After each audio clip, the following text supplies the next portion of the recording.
इय्याका नअबुदु व इय्याका नस्तईन।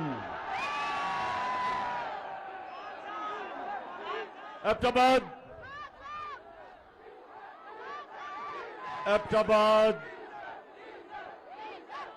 इस शानदार और जुनूनी इस्तकबाल का दिल से आपका शुक्रिया अदा करता हूं। बहुत बहुत शुक्रिया। मैं आज आपके पास किसी मकसद से आया हूं। नौजवानों, डीजल और पेट्रोल की अभी बाद में बात करता हूं।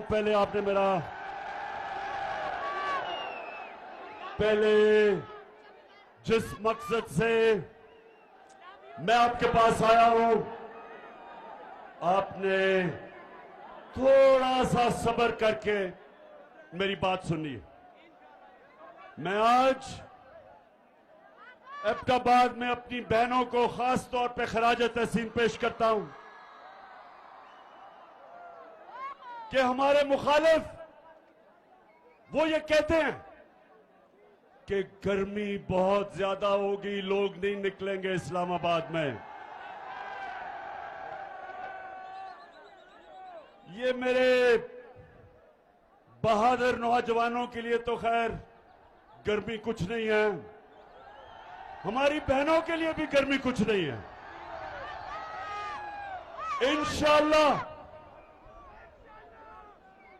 कोशिश तो इंसान करता है, कामयाबी अल्लाह देता है, लेकिन ये मेरा ईमान है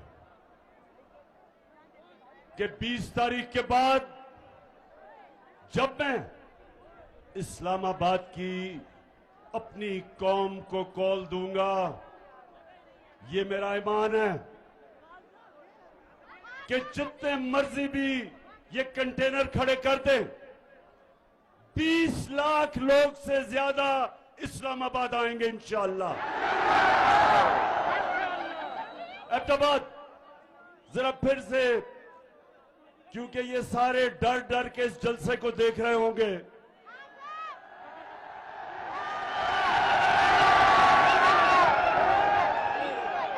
एक तो ये रहा कि आपकी तादाद कितनी ज्यादा और जिस तरह गर्मी में जुड़ के आप सब खड़े हैं,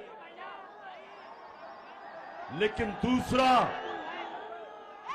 जो इनको खौफ है वो आपके जुनून का खौफ है। इस्लामाबाद में एक इंसानों का जुनून आने वाला है और एक आवाज होगी इस्लामाबाद में कि हमें हकीकी आजादी चाहिए, हमें इंपोर्टेड हुकूमत नामंजूर। इंपोर्टेड हुकूमत, ये एबटाबाद, ये आपका जुनून वो नहीं होना है जो होना चाहिए। इंपोर्टेड हुकूमत किसी सूरत ये कौम इन डाकुओं की जो अमेरिका से साजिश करके हमारे पे बैठे हैं, कभी पाकिस्तान कौम इनको कभी भी तस्लीम नहीं करेगी।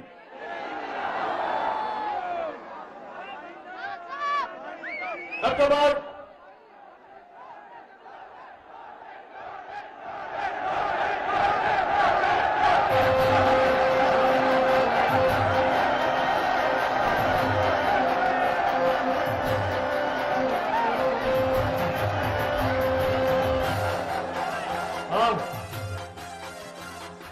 लोटे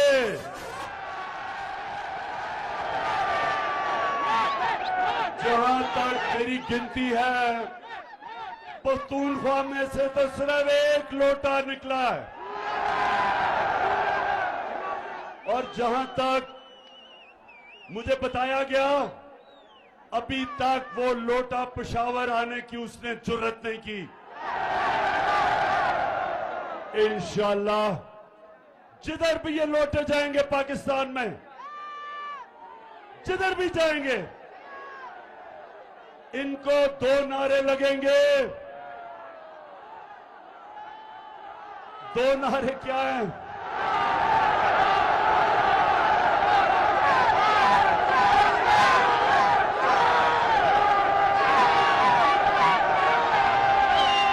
एक लोगों को नारा लगेगा जमीर फरोश चोर और दूसरा नारा लगेगा गद्दार। जिधर भी ये जाएंगे इनको पता नहीं कि ये 2022 का पाकिस्तान, इसमें हमारे नौजवानों में शऊर है, कौम बेदार है। बड़े तो छोड़ो, स्कूल के बच्चों को भी पता है कि लोटा क्या होता है। इन्होंने एक अमरीकी साजिश का हिस्सा बनके, अमरीकी साजिश का हिस्सा बनके एक 22 करोड़ पाकिस्तानियों की मुंतखब हुकूमत को साजिश के तहत हटाया और इनके साथ शामिल थे यहां के मीर जाफर और मीर सादिक। नौजवानों, ये कौन थे मीर जाफर और मीर सादिक? जिनको नहीं पता मैं फिर से बता दूं, मीर जाफर जो मुसलमानों का, मुगलों का गवर्नर सिराजुद्दौला था, उसका सिपहसालार था, कमांडर इन चीफ था। उसने अंग्रेजों के साथ मिलके गद्दारी की सिराजुद्दौला से, मुसलमानों से। अंग्रेज जीते, अंग्रेजों ने बंगाल, जो मुगलों का सबसे अमीर सूबा था, सबसे ज्यादा पैसा बंगाल से आता था, वो सूबे को मीर जाफर की वजह से अंग्रेजों के गुलामी में गया और उसी जो सबसे अमीर सूबा था वहां कहत पड़े। अंग्रेजों ने इतना लूटा कि लाखों लोग भूख से मर गए वहां। और जब अंग्रेज गया 200 साल बाद, तो वो बंगाल हिंदुस्तान का सबसे गरीब सूबा बन गया। और मीर सादिक वो था जिसने टीपू सुल्तान से आखिर में जाके अंग्रेजों के साथ मिलके गद्दारी की और टीपू सुल्तान की शहादत हुई। और मैसूर जो टीपू सुल्तान की सल्तनत थी, अंग्रेजों की गुलामी में चली गई। ये गद्दारों ने आज ये किया पाकिस्तान से कि पाकिस्तान का प्राइम मिनिस्टर जो किसी से बुरे ताल्लुकात नहीं चाहता, जो किसी के मुल्क के खिलाफ नहीं है, सबसे दोस्ती चाहता है, लेकिन जो चाहता था कि हमारी फॉरेन पॉलिसी हमारे लोगों के मफादात की तहफ़्फ़ुज़ करे, हिफाजत करे, हम अपने लोगों को किसी मुल्क के लिए कुर्बान ना करें। जिस तरह अंग्रेजों, अमेरिकनों के साथ मिलके हमने जो उनकी जंग लड़ी, 80,000 पाकिस्तानियों की कुर्बानी दी गई, हमारा कबायली इलाका उजड़ गया, $100 अरब से ज्यादा हमारे मुल्क को नुकसान हुआ। मैं कभी इस तरह की फॉरेन पॉलिसी मानने के लिए नहीं तैयार था। मैं कभी अमेरिकनों को पाकिस्तान में बेसिस देने के लिए तैयार नहीं था। मैं कभी अमेरिका की जंग में शामिल होने के लिए तैयार नहीं था। मैं रूस से, अगर मैं रूस गया तो मैं चाहता था, और हमारी बात चल रही थी रूस से, कि 30% कम कीमत पे रूस हमें तेल दे ताकि मैं अपने लोगों के लिए पेट्रोल और फजल रहमान को सस्ता करूं।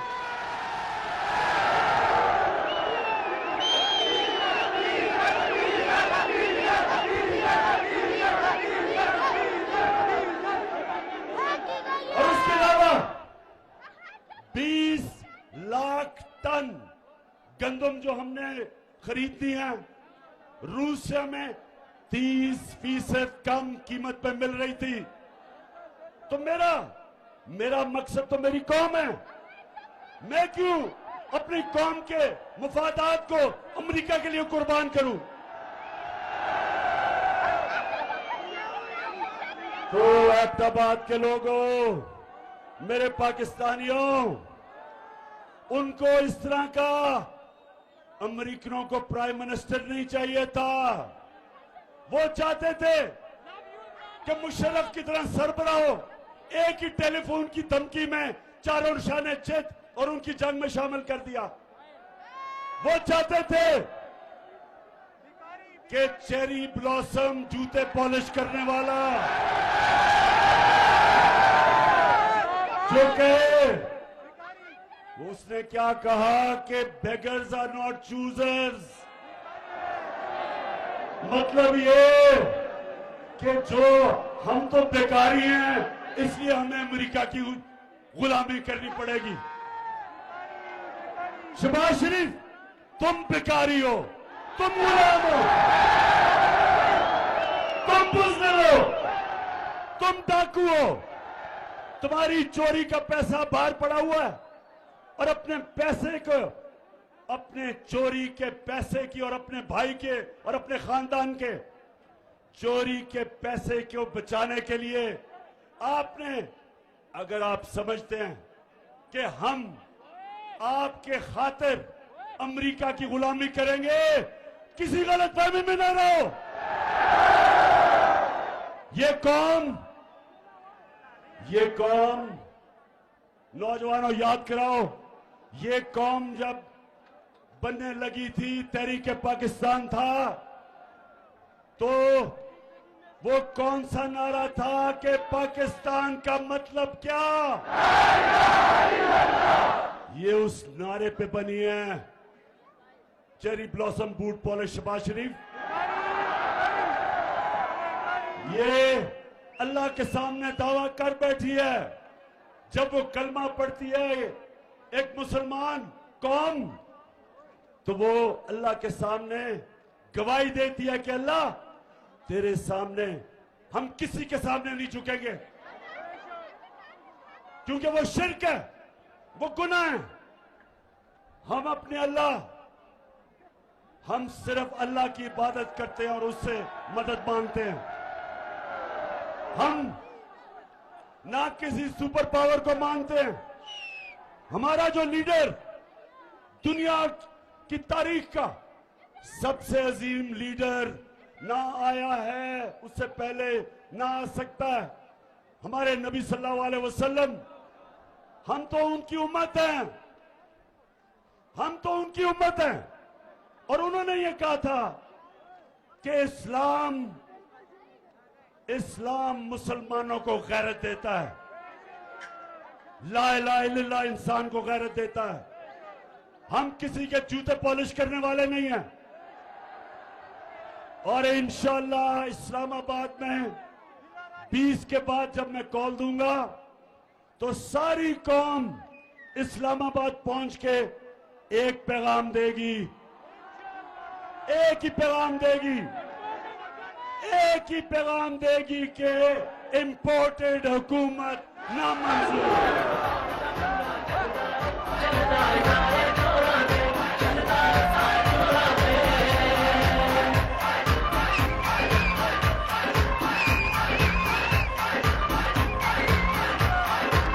मच्छे रंग देगा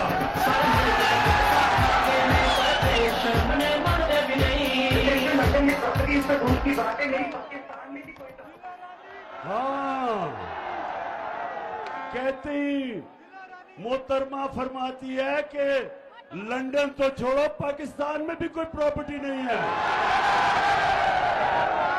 मैंने वैसे जो शरीफ खानदान ने झूठ बोले हैं मैंने कभी किसी को ऐसे झूठ बोलते नहीं देखा। तो अच्छा, अब नौजवानों, बाशऊर नौजवानों, दिलेर नौजवानों और मेरी बहनों, सुनो जरा।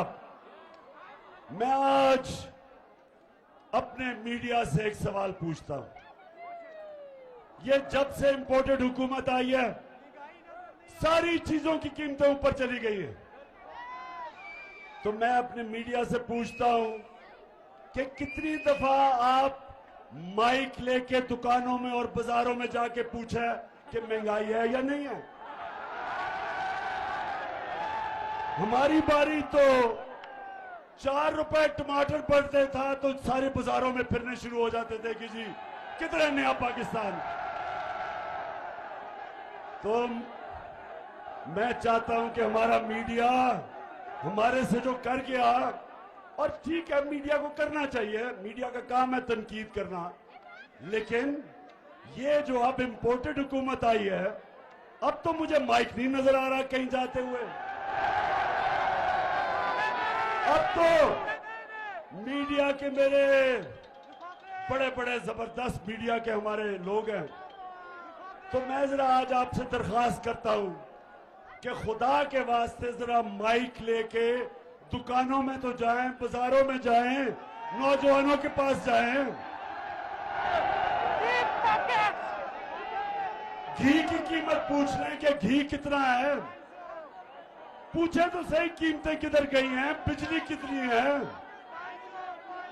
और अभी डीजल और पेट्रोल कितना है, पूछे तो सही लोगों से।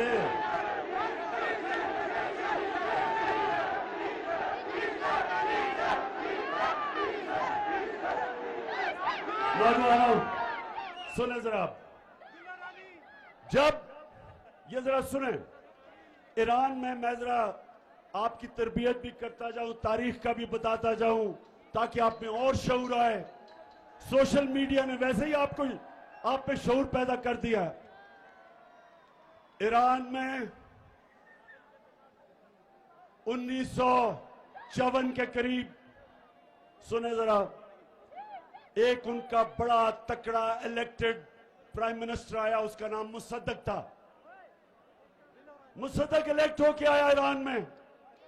उसे पता चला कि ईरान का जो तेल है, वो सारा तेल जो ईरान से निकलता है, उसका सारा पैसा अमेरिकन और बरतानियों की तेल की कंपनीज वो सारी पैसा बना रही हैं, और ईरान के लोगों को मिल कुछ नहीं रहा। क्योंकि वो अवामी प्राइम मिनिस्टर था, उसने फैसला किया कि ये जो तेल ईरान से निकाल रही हैं, उनको वो नेशनलाइज करेगा, ताकि पैसा नफा ईरान के लोगों को मिले, बजाय बरतानिया और अमेरिकन कंपनीज। अमेरिका की CIA ने, और ये सब अब ये सारी चीजें अवेलेबल हैं, ये आप क्योंकि ये रिकॉर्ड्स डिक्लासिफाई हो गए, आप सबको मिल सकते हैं। हुआ क्या, अमेरिका ने फैसला किया कि इसको कराना चाहिए, रजीम चेंज करनी चाहिए। उन्होंने सबसे पहले चीज क्या की, उन्होंने मीडिया के ऊपर पैसा खिलाया, मीडिया को पैसा दिया कि टमाटर महंगे हो गए, प्याज महंगे हो गए। उसके खिलाफ, मुसद्दक के खिलाफ, पब्लिक को उसके खिलाफ करने के लिए मीडिया को उठाया। फिर उसके अंदर, उसकी पार्टी के अंदर जो सियासतदान थे, उनको लोटा बनाने की कोशिश की, पैसा चलाया। और फिर उन्होंने जो ऑपोजिशन पार्टीज थी, उन ऑपोजिशन पार्टीज को कहा कि इनके खिलाफ मुजाहरे करो। आपने देखा ही होगा, कभी डीजल कह रहे लॉन्ग मार्च करूंगा, और कभी ना बिलावल कह रहे मैं लॉन्ग मार्च करूंगा। कभी सारी 11 की 11 पार्टीज मीनारे पाकिस्तान में निकली इमरान खान को गिराने के लिए। ये ईरान में भी यही हुआ और आखिर में फिर साजिश के बाद मुदाखलत हुई और प्राइम मिनिस्टर मुसद्दक को हटाया गया। यही पाकिस्तान में जो मीडिया के ऊपर पैसा चला है, किन किन के ऊपर पैसा चला है, आपको सबको पता चल जाना चाहिए कि वो आज टमाटर और प्याज की बातें नहीं कर रहे। वो आज बिजली की कीमत जो बढ़ी है बातें नहीं कर रहे। वो आज ये नहीं बता रहे कि ये जनाब एक आदमी जिसको इन्होंने प्राइम मिनिस्टर बनाया है और जिसके बेटे को चीफ मिनिस्टर बनाया है, ये कोई बात नहीं कर रहा कि इनके ऊपर फैमिली पे 40 अरब रुपए के करप्शन के केस हैं। 16 अरब एफआईए के अंदर इनके नौकरों के नाम पे पैसे पकड़े हैं, जिसमें आपने सुना होगा मकसूद चपरासी का, जिसको बाहर भिजवा दिया। 375 करोड़ रुपए एक चपरासी के अकाउंट से निकले हैं। ये एफआईए का केस है। और आते साथ ही चेरी ब्लॉसम बूट पॉलिश ने एफआईए का वो सारे लोग जिन्होंने तफ्तीश की थी उनको निकाला इसने, उनसे इंतकाम कि कैसे तुम्हारी जरूरत है कि मेरे खिलाफ तुमने तफ्तीश की। कहीं नौजवानों, दुनिया में कहीं ये नहीं होता। मैं अपनी अदलिया से पूछता हूं कि मैं बड़े अदब से पूछता हूं कि इतवार को तो आपने सो मोटा एक्शन ले लिया, आपने रात के 12 बजे अदालतें खोल ली, लेकिन ये जो आपके सामने हो रहा है किसी जमहूरियत में यह हो सकता है कि एफआईए में 16 अरब रुपए के केसेस, डाका 1600 करोड़ रुपए का ये बाप और शहबाज शरीफ और उसके बेटों पे, और आप इसमें कुछ नहीं कर रहे। मुल्क का 1600 करोड़ रुपया चोरी हो और ऊपर वो बिठा दें, बिल्ले को बिठा दें दूध की हिफाजत करने के लिए। कौन सी जमहूरियत में ये होता है?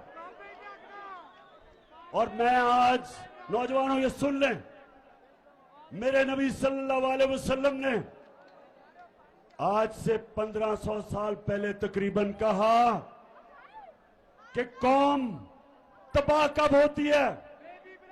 जब छोटे चोरों को आप जेलों में डालते हैं और बड़े डाकुओं को आपका इंसाफ का निजाम नहीं पकड़ सकता, वो कौम तबाह हो जाती है।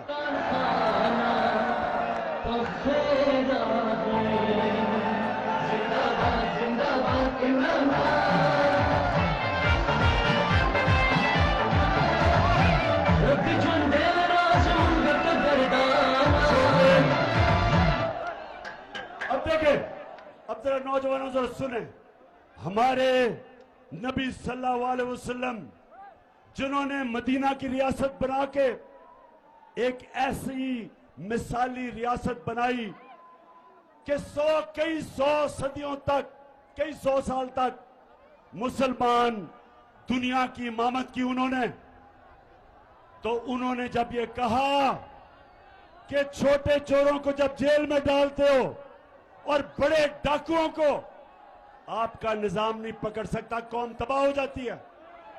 छोटे चोर साइकिल चोरी करेगा, भैंस चोरी करेगा, मोटरसाइकिल चोरी करेगा, हाँ मुल्क में तो मुश्किल पड़ेगी, लेकिन कौम नहीं तबाह होगी। कौम तब तबाह होगी जब अरबों रुपया मुल्क से चोरी करके, और जब आप अरबों रुपया चोरी करते हैं, आप बिस्तर के नीचे नहीं रख सकते, आप बैंक में नहीं डाल सकते, आपको मुल्क से बाहर भेजना पड़ता है। और जब अब मुल्क से पैसा बाहर भेजते हैं, डॉलर लेते हैं, जब डॉलर खरीद के मुल्क से पैसा बाहर भेजते हैं, डॉलर की कमी होती है। जब डॉलर कम होता है तो रुपया गिर जाता है, डॉलर ऊपर चला जाता है, रुपया नीचे। जब रुपया गिरता है, और जैसे ये आए हैं रुपया गिरना शुरू हो गया। जब रुपया गिरता है नौजवानों, तो महंगाई होती है, सब चीज महंगी हो जाती है, गुर्बत होती है, मुल्क तबाही की तरफ चला जाता है। आज एक एक दुनिया में मुल्क जो गरीब है, उन सारे मुल्कों पे एक चीज है, उनके पैसे वाले लोग पैसा चोरी करके मुल्क से बाहर लेके जाते हैं और उनका इंसाफ का निजाम उनको नहीं पकड़ सकता।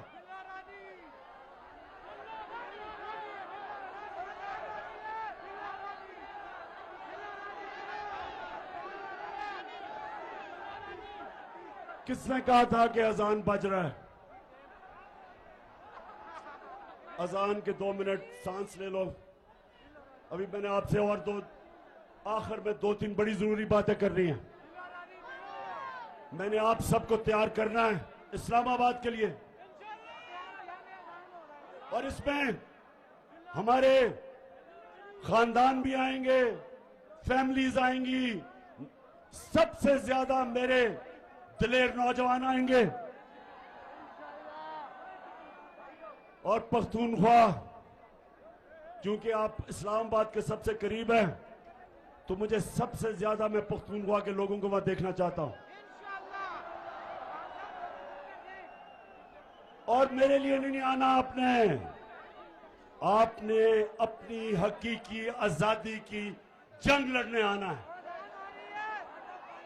आपने कायदे आजम का पाकिस्तान बनाने आना है। होगी अजान? अच्छा जी नौजवानों, सुनो जरा मेरी बात। अब मैं अपनी बात की खत्म करने की तरफ जा रहा हूं। देखें, हमारा मुल्क बना था, एक बड़ा ख्वाब था कि हमने, जो इलामा इकबाल ने कहा कि हमने किसको मिसाल बनाना था, इस्लामी रियासत जो मदीना की रियासत के तर्ज पे, उन असूलों पे खड़ा होना था।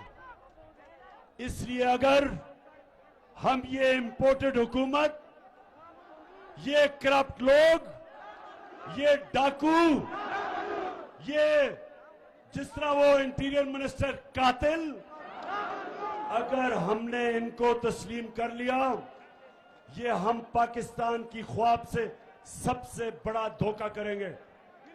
इसलिए आप जब इस्लामाबाद आएंगे तो हमने फैसला करेंगे, हम सारी कौम को बताएंगे कि हमें आजादी चाहिए, गुलामी नामंजूर। हमें राय हक चाहिए। हम अमर बिल मारूफ पे चलने वाले हैं। हमें अल्लाह का हुक्म है, एबटाबाद हमें अल्लाह ने हुक्म दिया है कि अच्छाई के साथ खड़े हो, अमर बिल मारूफ व नही अनिल मुनकर, बुराई के खिलाफ अच्छाई के साथ। जो मैं बार बार कहता हूं, न्यूट्रल न्यूट्रल बनने की अल्लाह ने हमें इजाजत नहीं दी। हम अच्छाई का साथ दें, राय हक पे चले, इंसाफ के लिए खड़े हों, लेकिन अल्लाह ने हमें ये इजाजत नहीं दी कि मैं कहूं ना मैं तीतर हूं ना मैं बटेर हूं, मैं तो न्यूट्रल हूं। मैं बार बार कहता हूं, न्यूट्रल सिर्फ जानवर होते हैं। इंसान को तो अल्लाह को जवाब देना होता है। उसने तो दुनिया में भेजा है और उसने आपको कहा है कि आखिरत में मैं तुम्हारे से जवाब लूंगा। क्या तुम राय हक पे चले? क्या तुम इंसाफ के साथ खड़े हुए? क्या तुमने जुल्म का मुकाबला किया? क्या तुमने नाइंसाफी के खिलाफ जिहाद की? क्या तुमने अपनी आजादी के लिए, क्योंकि अल्लाह ने तो आपको ला इलाहा इल्लल्लाह के बाद आजाद कर दिया, क्या आपने एक इंपोर्टेड हुकूमत के खिलाफ जदोजहद की? पूछेगा अल्लाह आपसे। आप ये नहीं कह सकेंगे नहीं जी मैं तो न्यूट्रल हूं। आपको उसने ये इजाजत नहीं दी। जानवरों को आप देखते हैं प्रोग्राम्स में, बड़ा शेर आके किसी हिरन या किसी जानवर को पकड़ लेता है, कोई उसको बचाने नहीं आता क्योंकि वो न्यूट्रल है सारे। इंसान को उसने इजाजत नहीं दी। इंसान को उसने कहा है आप जालिम के खिलाफ खड़े हो, मजलूम के साथ खड़े हो, आप सच के साथ खड़े हो, झूठ के खिलाफ खड़े हो, आप अच्छाई के साथ खड़े हो और बुराई के खिलाफ जहाद करें।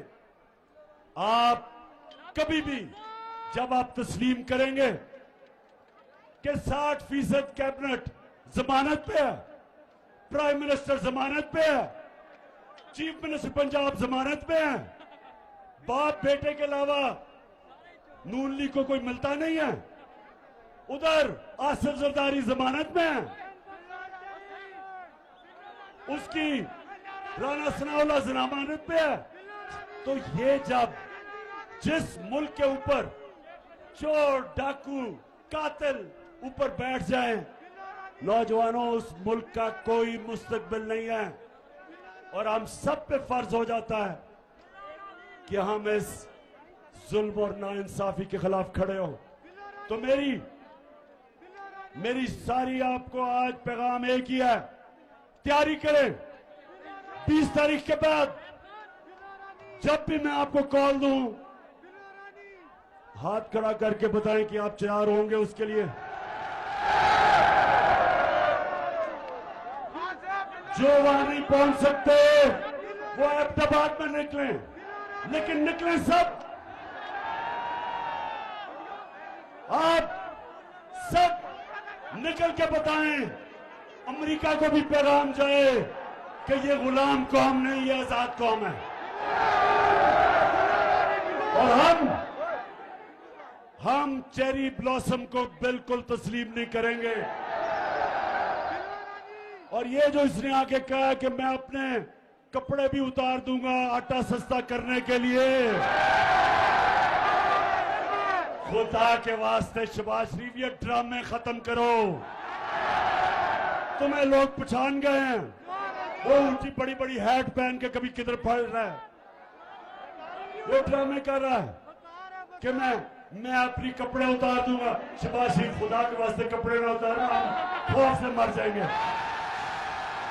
सिर्फ एक काम कर दो, वो जो तुमने और तुम्हारे भाई ने और तुम्हारे दामाद ने और तुम्हारे बेटों ने और नवाज शरीफ के बेटों ने और इसहाक डार और उसके बेटों ने जो तुमने पैसा चोरी करके बाहर लेके गए हो, बस वो आधा ही पैसा ले आओ, हम गंदम की कीमत खुद ही नीचे कर देंगे। ड्रामों का टाइम चला गया शहबाज। ये सोशल मीडिया का जमाना है, हर रोज या तुम्हारा झूठ पकड़ा जाता है जहां वो मरियम का झूठ पकड़ा जाता है। जलसा किया अभी पिछले दिनों में किधर पिंडी गेप में, 4 बजे जलसा था, कोई लोग ही ना निकले, लोग ही ना निकले। फिर बड़ी दूर दूर से लोगों को लाके अंधेरे में जलसा करके और झूठ का पुलंदा कि मेरी पाकिस्तान तो इंग्लैंड तो छोड़ो, पाकिस्तान में भी कोई प्रॉपर्टी नहीं है। अच्छा, अब आखिर में अहमदाबाद बाप का मैं शुक्रिया अदा करना चाहता हूं, जिस तरह आपने